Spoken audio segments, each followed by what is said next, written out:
Okay, here's the setup. The machine. We got the filter up there.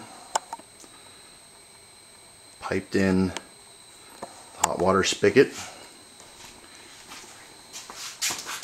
into the back down here.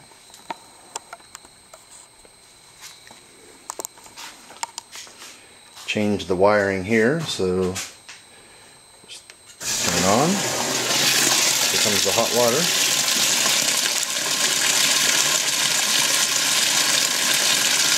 When I get the hot water heater up to about 140, so then this system comes on right here. Whenever I turn it on,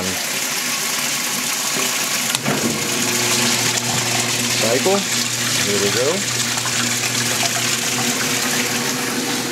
And over here, turn on the heat. And inside there we have 3,500 watt.